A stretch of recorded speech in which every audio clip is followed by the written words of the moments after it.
राजकुमारी वसुंधरा अपने राज्य के सुंदर जंगल में एक तालाब के किनारे आसपास के दृश्य को निहार रही थी।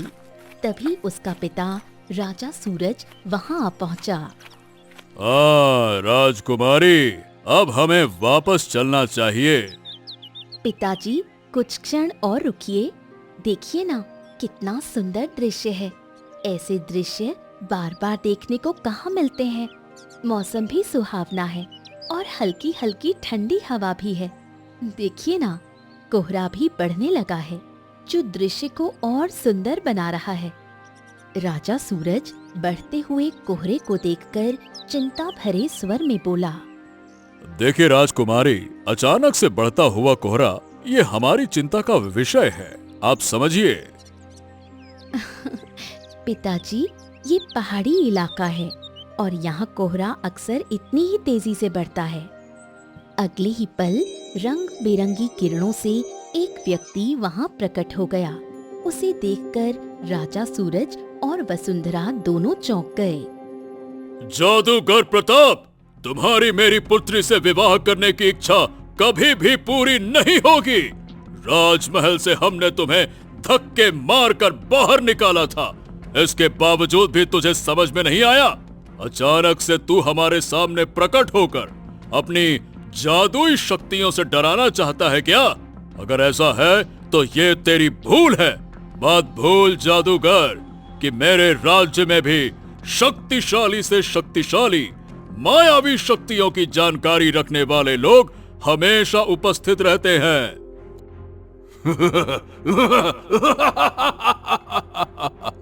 तुम मूर्ख हो राजा सूरज। मैं जानता हूं कि राजकुमारी वसुंधरा की मां मनुष्य नहीं, एक परी थी, परी जो कुछ समय पहले इस संसार को अलविदा कह गई। राजकुमारी वसुंधरा के शरीर में मनुष्य और परियों का मिश्रित रक्त दौड़ रहा है और मुझे उससे एक बच्चा चाहिए। सीधी तरह से अपनी पुत्री का हाथ मुझे सौंप दे, अन्यथा तुम क्या कर लोगे?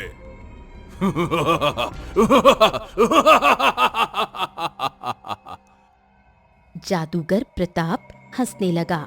अगले ही पल कोहरा तेजी से बढ़ गया। राजा सूरज को कुछ भी दिखाई देना मुश्किल हो गया। कुछ ही देर में कोहरा छंट गया, लेकिन वहां ना तो जादूगर प्रताप था और ना ही राजकुमारी वसुंधरा। वसुंधरा, वसुंधरा, वसुंधरा कहाँ हो? वसुंधरा, वसुंधरा!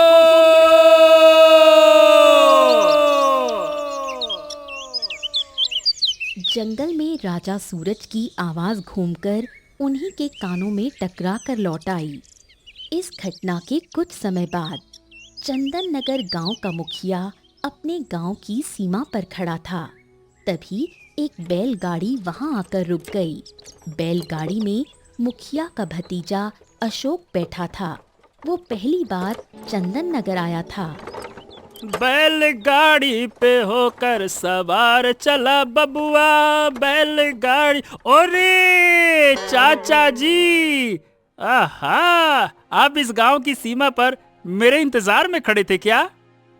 बेटा, जैसे ही धर्मा काका ने बताया कि तुम कुछ दिन मेरे गांव में रहने के लिए अब मेरे घर पे आ रहे हो, मैं इंतजार नहीं कर सका और तुम्हें लेने के लिए चला आया। चाचा जी, अब मैं कोई बच्चा नहीं हूँ। अरे देखिए तो सही, कितनी लंबी यात्रा करके मैं बैलगाड़ी से गांव की सीमा तक तो आ ही गया, तो जाहिर सी बात है गांव भी आ ही जाता ना। मुखिया मुस्कुराते हुए बैलगाड़ी पर बैठ गया। चलो अब बेटा, अब बैलगाड़ी को वहां उस ओर दौड़ा दो। बैलगाड़ी पे चाचा जी बैठे हमारे। अशोक मुस्कुराता हुआ बैलगाड़ी को मुखिया के बताए हुए रास्ते की ओर ले चला। कुछ ही दूर चलते ही अशोक की नजर एक प्राचीन वृक्ष पर पड़ी। उसकी मोटी जड़ें जमीन को घेरे हुई थीं और लंबी शाखाएं धरती को छू रही थीं। चाचा जी, ये वृक्ष तो बड़ा ही प्राचीन मालूम होता है। वृक्ष को देखकर मुखिया के मन में डर उत्पन्न हो गया। हाँ अशोक, इसी वृक्ष की वजह से मैं तुम्हें सीमा पर लेने आया था। मुझे डर था कि अगर तुम अकेले आते और इस वृक्ष को देखते तो इसके करीब चले जाते। हैं? चाचा जी, तो क्या दिक्कत है इसमें? आखिर इस वृक्ष में ऐसा क्या है? बेटा, कहते हैं कि इस वृक्ष में किसी डायन का साया है। आसपास के सारे गांव वाले ये जानते हैं, इसीलिए कोई भी इसके पास नहीं जाता। लेकिन तुम पहली बार आए हो, धीरे धीरे सब जान जाओगे। चलो चलो। अशोक कुछ देर चुप रहा और फिर अचानक मुस्कुरा कर बोला, वैसे चाचा जी, ये वृक्ष तो मुझे बहुत ही प्राचीन और सुंदर लग रहा है। मुझे लगता है कि ये आपकी गलत फहमी है, मतलब पूरे गांव की ही गलत फहमी है। लोग बेवजह डरते हैं। अगर आपको विश्वास न हो तो अभी देखिए। अचानक अशोक चलती बैलगाड़ी से कूद गया और वृक्ष की ओर दौड़ पड़ा। अशोक अशोक, सुनो, अरे बेटा नादानी मत करो। अशोक अशोक। लेकिन अशोक वृक्ष के पास पहुंच चुका था और उसे अचरज भरी निगाहों से देखने लगा।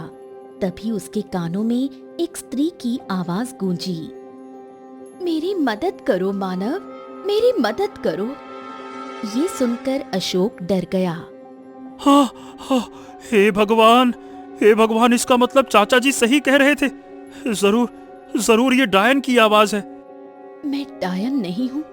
अगर तुम कहोगे तो मैं तुम्हारे सामने आ जाऊंगी। तुम्हारे कहने पर ही मैं आ सकती हूँ।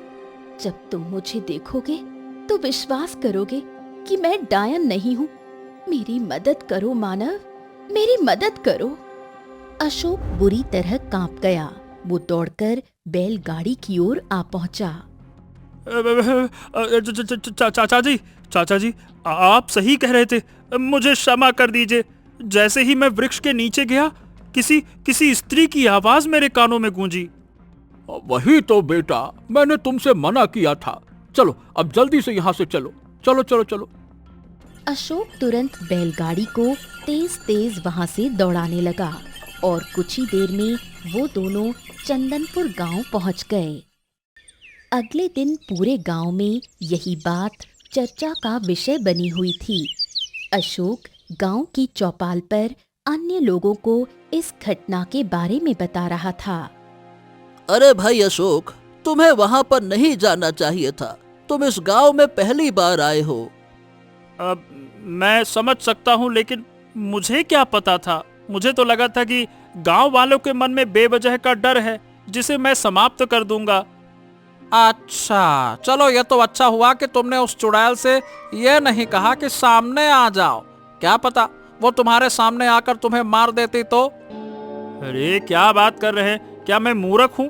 मैं तुरंत दौड़ता हुआ बैलगाड़ी तक आ गया चाचा जी के पास। दूर से इस बातचीत को गांव का रहने वाला किशन सुन रहा था। मुस्कुराते हुए वो धीरे धीरे अपने खेत की ओर चला गया। किशन के खेत में फसल लहलहा रही थी। वो मेहनत करने लगा था कि तभी गांव का मुखिया वहां आ पहुंचा।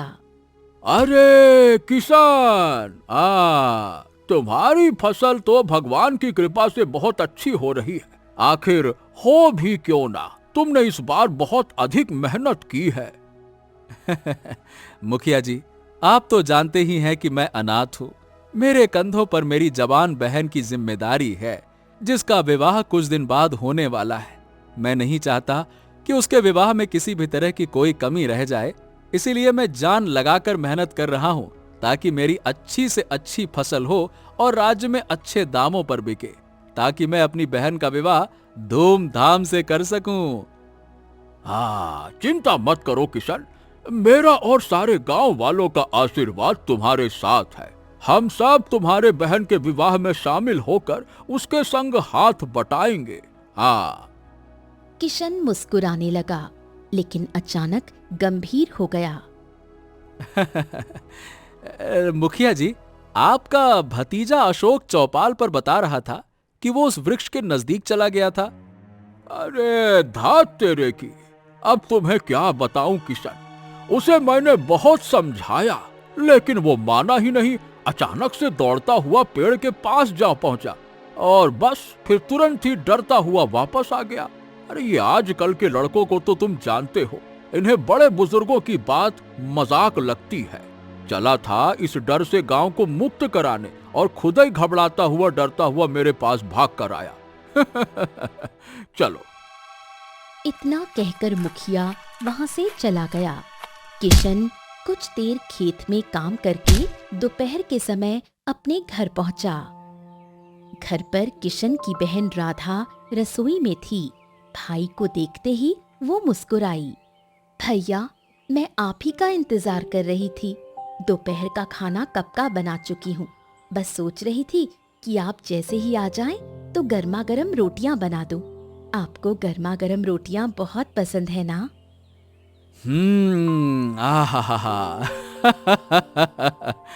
बहन, तुम मुझे गरम रोटियों की आदत क्यों डाल रही हो? अरे कुछ दिनों बाद तुम चली जाओगी, उसके बाद तो मुझे खुद ही खाना बनाना पड़ेगा ना। क्यों? क्या आप विवाह नहीं करेंगे? ओहो, शादी तो करनी है, पर क्या पता मेरी पत्नी का मिजाज कैसा निकले। रोटी बना के दे या मुझसे ही रोटी बनवाए। भाभी को आने दीजिए। अगर उन्होंने आपको गर्मा गर्म रोटियां नहीं बनाकर दी तो मैं उन्हें ठीक से समझा दूंगी। अरे मेरी बहन राधा, तू तो अभी से ही अपनी भाभी से लड़ने लगी। जब तेरी भाभी आ जाएंगी तब तो तू उनका बुरा हाल कर देगी, हैं? राधा मुस्कुराने लगी और गरम गरम रोटियां बनाने लगी। किशन खाना खाकर फिर खेत में चला गया। कुछ दिन ऐसे ही बीत गए। एक दिन किशन ने राधा से कहा, राधा, 2 दिन बाद हमारी फसल पूरी तरह से पक जाएगी। उसके बाद मैं काट दूंगा और राज्य में बेच दूंगा, है ना? अगले दिन किशन जब खेत में पहुंचा तो अपनी फसल को देखकर वो सिर पकड़कर बैठ गया। हाँ, हे भगवान, ये कैसे हो सकता है? मेरी फसल रातों रात कैसे खराब हो सकती है? उसने देखा कि फसल में कीड़े लगे हुए थे। तभी गांव का मुखिया दौड़ता हुआ आया। किशन! अरे किशन! अरे किशन, क्या तुम्हारी फसल भी खराब हो गई? मेरी फसल खराब हो गई से आपका क्या मतलब है? और किसकी खराब हुई है? अरे किशन, पूरे गांव की फसल का यही हाल है। अचानक से सारी फसल में कीड़े लग गए और सारी की सारी फसल खराब हो गई। इतना सुनकर किशन मुखिया के साथ अन्य किसानों के खेत देखने गया था। सभी किसान अपनी खराब फसल देखकर रो रहे थे। पर मुखिया जी, ये रातों रात कैसे हो सकता है? अचानक से फसलें कैसे सूख सकती हैं?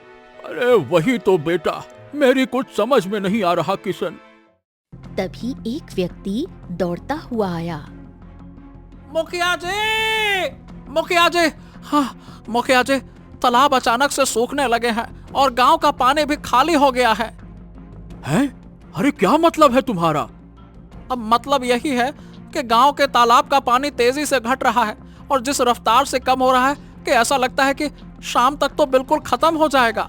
गांव के कुएं भी सूख जाएंगे। मुखिया सर पर हाथ रखकर बैठ गया। अरे बाप रे बाप, धात तेरे की। हे भगवान, आखिरकार ये कैसी विपत्ति ने हमारे गांव को घेर लिया है? सब कुछ इतनी जल्दी कैसे हो सकता है? अरे मुखिया जी, इसकी वजह और कोई नहीं बल्कि तुम्हारा भतीजा अशोक है। अशोक वही तो उस वृक्ष के पास गया था जिसके पास हम गांव वाले डर की वजह से नहीं जाते। वो बड़ा जोश में चला गया। लो, जोश में होश खो बैठे। अब भुगतो। अब ये सुनकर मुखिया चौंक गया। तभी अशोक वहां पहुंचा। सभी किसान उसे गुस्से से देखने लगे। चाचा जी, मुझे क्या पता था कि उस वृक्ष के पास जाने से इतनी भारी विपत्ति आ जाएगी। हाँ, देखो अशोक, इस बात को कोई दावे के साथ तो नहीं कह सकता कि यह विपत्ति तुम्हारे उस वृक्ष के पास जाने से आई है। अब इसका रहस्य तो कोई साधु या संत ही बता सकते हैं। हमें जल्द ही कुछ न कुछ करना होगा, अन्यथा हमारा गांव भी भुखमरी की चपेट में आ जाएगा। हाँ, तुम सही कह रहे हो किशन। हमारे गांव के नजदीक जंगल में एक साधु महाराज रहते हैं, हमें उनके पास जाना चाहिए। ठीक है, तो मैं उन साधु महाराज के पास जाऊंगा। इतना कहकर किशन जंगल की ओर चला गया। कुछ देर बाद किशन घने वृक्ष के सामने था। वहां एक साधु आंखें बंद करके बैठे थे। साधु ने आंखें खोलकर कहा, क्या बात है पुत्र, तुम्हारे चेहरे पर ये चिंता की लकीरें क्यों हैं? किशन ने गांव की सारी घटना साधु को बताई। तुम्हारे गांव की सीमा पर जो वृक्ष है, उसके अंदर जिस किसी का भी वास है, वो तुम्हें अपने सामने आने के लिए कहेगी। बेखौफ होकर उसे सामने आने के लिए कहना, और वो जिस काम के लिए कहे वो करना होगा, अन्यथा तुम्हारा गांव तबाह हो जाएगा, क्योंकि तुम्हारे गांव पर श्राप लग चुका है। श्राप? आखिर हमारे गांव को श्राप किसने दिया? उस वृक्ष पर रहने वाले ने क्रोध में श्राप दिया है। वजह जाननी है तो स्वयं जाकर उससे पूछो, अन्यथा भारी मुसीबत के लिए तैयार हो जाओ। ओम। इतना कहकर साधु ने फिर आंखें बंद कर लीं। किशन सीधा गांव लौट आया और मुखिया को सारी घटना बताई। हाँ, तो किशन, क्या तुम सच में उस वृक्ष के पास जाओगे? हाँ, इसके अलावा और कोई चारा नहीं है मुखिया जी। साधु महाराज ने भी यही कहा है, और मैं गांव वालों को मुसीबत में नहीं देख सकता। और फिर मेरी बहन का विवाह भी नजदीक है, मुझे जाना ही होगा। मुखिया और गांव वाले किशन को रोकने लगे, लेकिन वो नहीं माना और सीधे उस वृक्ष की ओर बढ़ गया। सन्नाटे में किशन उस वृक्ष के पास जा पहुंचा। तभी वृक्ष के अंदर से एक आवाज आई, मेरी मदद करो मानव। तुम जो भी हो, मेरे सामने आओ। अगले ही पल रंग बिरंगी किरणों से एक परी वहां प्रकट हो गई। उसे देखकर किशन चौंक गया। हैं? हम गांव वाले समझते थे कि इस वृक्ष में डायन, पिशाचनी या चुड़ैल का वास है, लेकिन तुम तो एक परी हो।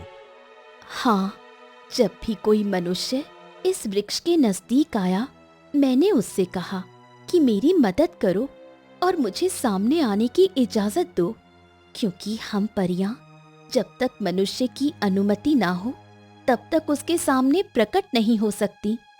लेकिन गांव वाले डरकर भाग जाते थे। अशोक नाम का एक मनुष्य भी आया था। मैंने उससे भी मदद मांगी थी, लेकिन वो भी डरकर भाग गया। उसके भाग जाने से मैं क्रोधित हो गई और मैंने इस गांव को श्राप दे दिया। अब अगर मैं श्राप तोड़ना चाहूं तो मुझे क्या करना होगा? परी की आंखों से आंसू बहने लगे। तुमने अक्सर सुना होगा कि परियों के हाथ में एक जादुई छड़ी होती है, उसमें हमारी सारी शक्तियां होती हैं। हाँ, सुना तो है। लेकिन मेरे पास मेरी जादुई छड़ी नहीं है। जानते हो क्यों? क्योंकि इस वृक्ष के ऊपर परी लोक की दुनिया में जाने वाला एक अदृश्य द्वार खुलता है। हम परियां इस द्वार से अक्सर इस धरती पर आती जाती रहती थी, परंतु कुछ समय पहले एक जादूगर ने परी लोक पर हमला कर दिया और सारी परियां डर की वजह से भाग गईं। उसने मेरी जादुई छड़ी छीन ली। मैं परियों की रानी थी और मजबूरन मुझे परी लोक से यहाँ आना पड़ा। उस जादूगर की कैद में तुम्हारे ही राज्य के राजा सूरज की पुत्री राजकुमारी वसुंधरा कैद है। वो जादूगर राजकुमारी वसुंधरा से विवाह करना चाहता है। हो, आखिर वो राजकुमारी वसुंधरा से विवाह क्यों करना चाहता है? राजा सूरज वर्षों पहले जंगल में टहल रहे थे, तभी उनकी मुलाकात मेरी बड़ी बहन परी से हुई। वो दोनों एक दूसरे को देखकर अपना मन हार बैठे। फिर मेरी बहन ने परीलोक छोड़ने का फैसला कर लिया और सारी बागडोर मुझे सौंप दी।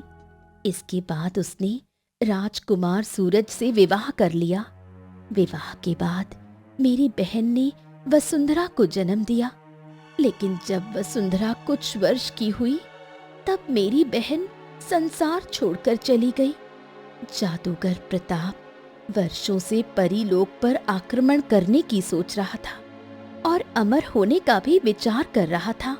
अमर होने के लिए उसे ऐसी लड़की से विवाह करना था जिसकी रगों में परियों और मानवों दोनों का रक्त हो। वो ऐसी स्त्री से विवाह करके संतान प्राप्त करना चाहता है और फिर उस संतान को बलि चढ़ाकर अमर होना चाहता है। इसके लिए उसने सबसे पहले परीलोक पर आक्रमण किया और सारी परियों को भगा दिया। उसने मेरी जादू की छड़ी छीनकर मुझे एक तरह से अपाहिज कर दिया। फिर राजकुमारी वसुंधरा का अपहरण करके वो इसी जादुई वृक्ष के द्वार से वसुंधरा को परीलोक ले गया। तब से वो राजकुमारी पर विवाह का दबाव बना रहा है। अगर राजकुमारी वसुंधरा विवाह के लिए तैयार हो गई तो विश्वास करो, मनुष्य लोक और परीलोक दोनों जगह तबाही होगी। इसलिए तुम उसे समाप्त कर दो, क्योंकि मैं इतना जानती हूँ कि उस जादूगर का अंत केवल एक मनुष्य के हाथों ही लिखा है। तुम्हारा यहाँ आना और निडर होकर मेरे सामने खड़ा होना ये दर्शाता है कि तुम वही हो। तुम्हारी बात मुझे पूरी तरह से समझ में आ गई, लेकिन मैं तो एक साधारण मनुष्य हूँ। मैं उस जादूगर का अंत कैसे कर सकता हूँ? उसका अंत कैसे करना है ये मैं तुम्हें बताऊंगी। तुम जैसे ही इस वृक्ष के ऊपर जाओगे तो अदृश्य द्वार की चपेट में आकर स्वयं को परीलोक में पाओगे। वहां तुम जंगल में अपने आप को देखोगे। जब तुम जंगल को पार करोगे तब तुम्हें एक तालाब नजर आएगा। उस तालाब के अंदर एक राक्षस रहता है। वो तालाब से बाहर आकर तुम्हें मारने का प्रयास करेगा, लेकिन तुम डरना मत। तुम्हें जंगल में एक नीले रंग का वृक्ष देखना होगा जो तालाब के आसपास ही होगा। उस वृक्ष में पौधे ठोस और नुकीले तलवार के आकार के उगते हैं।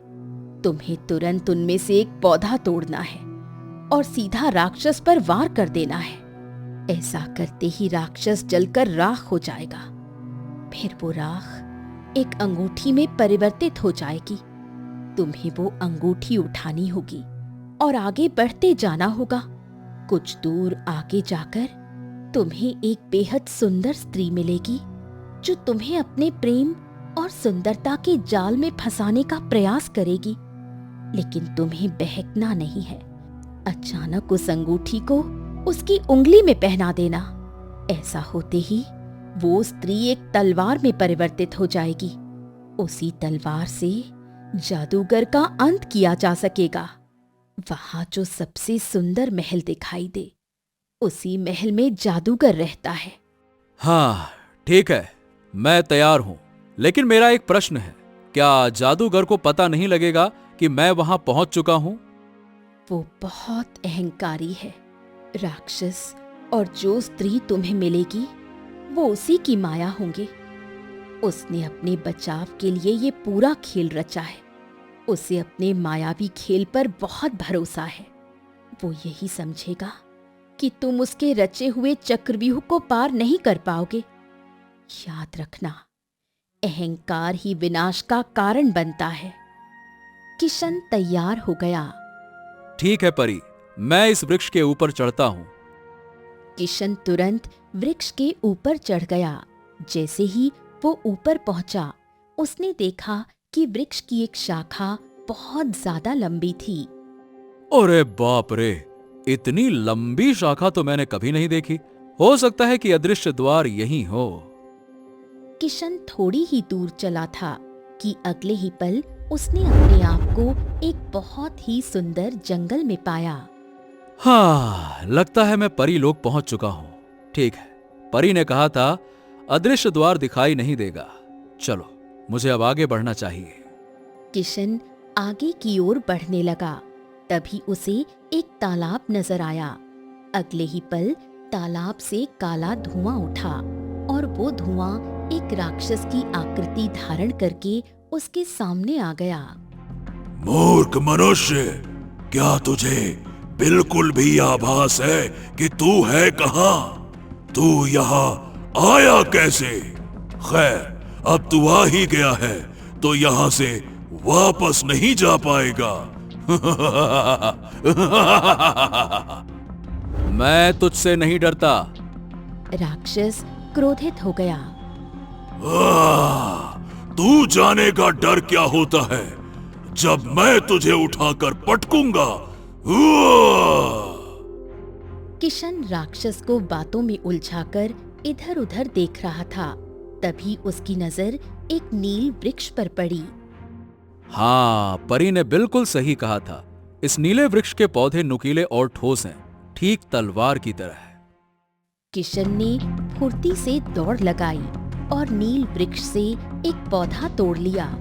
राक्षस कुछ समझ पाता उससे पहले किशन ने पौधे से उस पर वार कर दिया। अगले ही पल एक तेज धमाका हुआ और राक्षस जलकर राख हो गया। महल के अंदर जादूगर प्रताप बैठा हुआ था। अचानक उसने अपनी आंखें खोल दी। माना वो भी परीलोक में मेरा अंत करने के लिए आया है।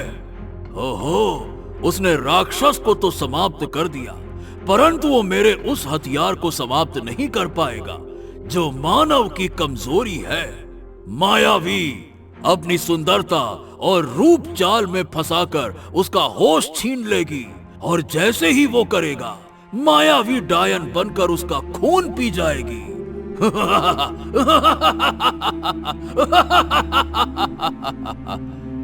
इतना कहकर जादूगर प्रताप जोर जोर से हंसने लगा। जादूगर प्रताप के सामने पिंजरा था और उस पिंजरे के अंदर राजकुमारी वसुंधरा कैद थी। तेरा अहंकार ही तेरा अंत करेगा। बकवास बंद कर वसुंधरा। आज नहीं तो कल तुझे अपनी मर्जी से मुझसे विवाह करना ही होगा और फिर तेरी कोख से जो संतान पैदा होगी उसकी बलि चढ़ाकर मैं हमेशा हमेशा के लिए अमर हो जाऊंगा।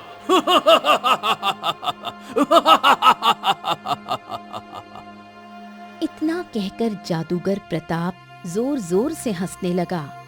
इधर दूसरी ओर राक्षस जैसे ही जलकर राख हुआ और अगले ही पल वो राख एक अंगूठी में परिवर्तित हो गई। किशन ने उस अंगूठी को उठा लिया। हाँ, परी का एक एक वाक्य सही था। अब मुझे आगे बढ़ना चाहिए। किशन कुछ दूर चला ही था कि उसके कानों में एक मधुर स्त्री का स्वर गूंजा। सुंदर मनुष्य, कहाँ जा रहे हो? क्या तुम मेरी सुंदरता को नहीं देखना चाहोगे? किशन ने पलटकर देखा तो पीछे बेहद सुंदर स्त्री खड़ी थी। वो धीरे धीरे उसके करीब आने लगी। किशन ने तुरंत वो अंगूठी मायावी स्त्री की उंगली में पहना दी। मायावी स्त्री चीख पड़ी। उसका चेहरा भयानक हो गया और अगले ही पल रंग बिरंगी किरणों में एक तलवार प्रकट हो गई। जादूगर प्रताप जो ये सब देख रहा था, उसके चेहरे पर डर झलकने लगा। अरे ये क्या? ये तो बड़ा ही वीर और धैर्यवान निकला। मायावी की सुंदरता भी इसे रोक ना सकी। परंतु मैं अपने मंत्रों की शक्ति से इसे जलाकर राख कर दूंगा। ओम ह्रीं क्लीं। इधर किशन ने तलवार उठाई और आगे बढ़ गया। कुछ दूर पर उसे एक महल दिखाई दिया। हाँ, लगता है ये वही महल है जिसके बारे में मुझे परी ने बताया था। महल के अंदर किशन ने देखा कि एक पिंजरे में एक सुंदर स्त्री कैद थी। हो, यही राजकुमारी वसुंधरा लगती हैं। उसी समय उसने देखा कि पिंजरे के सामने एक व्यक्ति अपनी लाल आंखों से उसे ढूंढ रहा था। मेरा साथ दे। अमर होने के बाद मैं तुझे सारे संसार का राजा बना दूंगा। अबे जा, बकवास बंद कर, तेरा अंतिम समय आ गया है। अरे अभी अभी मेरे इतने बुरे दिन नहीं आए कि एक साधारण मनुष्य मेरा अंत करेगा। मूर्ख है तू, मूर्ख। मैं वो हूं जिसने तेरी मायावी को डायन बनाकर हराकर तुझे खत्म करने का अस्त्र प्राप्त कर लिया। इसके बावजूद भी तू मुझे साधारण मनुष्य समझता है, तो तू मूर्ख जादूगर है, मूर्ख। ये सुनकर जादूगर प्रताप मंत्र पढ़ने लगा कि तभी किशन बड़ी तेजी से आया और तलवार का वार सीधे उसके शरीर पर कर दिया।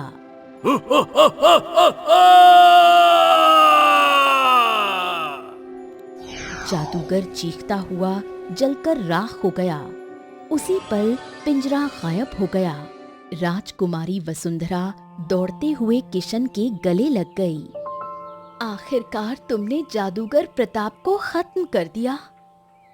जादूगर का शरीर राख बनकर एक सुंदर छड़ी में परिवर्तित हो गया। उसी क्षण रंग बिरंगी किरणों से वही परी प्रकट हो गई और छड़ी उठाकर बोली, मेरी जादुई शक्तियां वापस आ गईं। तुमने ये कर दिखाया किशन।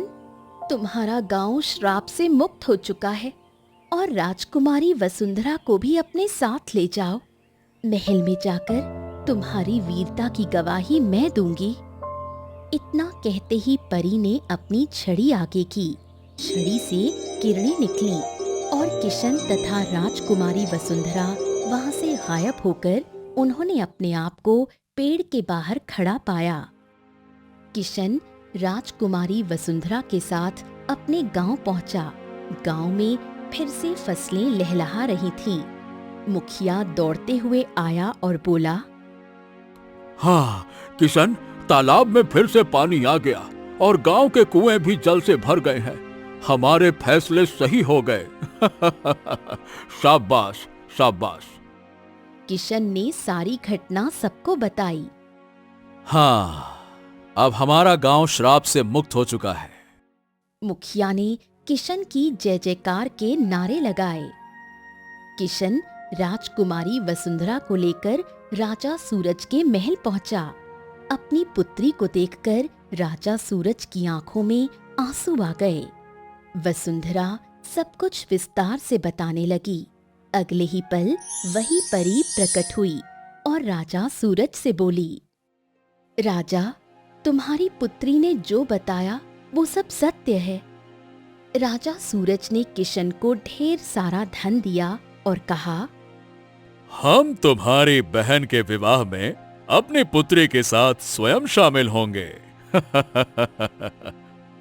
कुछ दिन बाद किशन ने अपनी बहन का विवाह गांव में बड़ी धूमधाम से किया। राजा सूरज अपनी पुत्री वसुंधरा के साथ वहां शिरकत करने पहुंचे। किशन, हम अपनी पुत्री वसुंधरा का विवाह तुमसे करना चाहते हैं। राज्य की बागडोर तुम्हारे जैसे वीर मनुष्य को सौंपना चाहते हैं। तभी राजकुमारी वसुंधरा बोली, मैं तुमसे प्रेम करने लगी हूँ और अब तुम्हारे बिना नहीं रह सकती।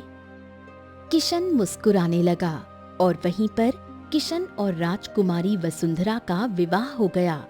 राज्य की समृद्धि के साथ साथ गांव के बाहर खड़ा जादुई पेड़ भी अब हमेशा के लिए प्रकाश और शांति का प्रतीक बन गया।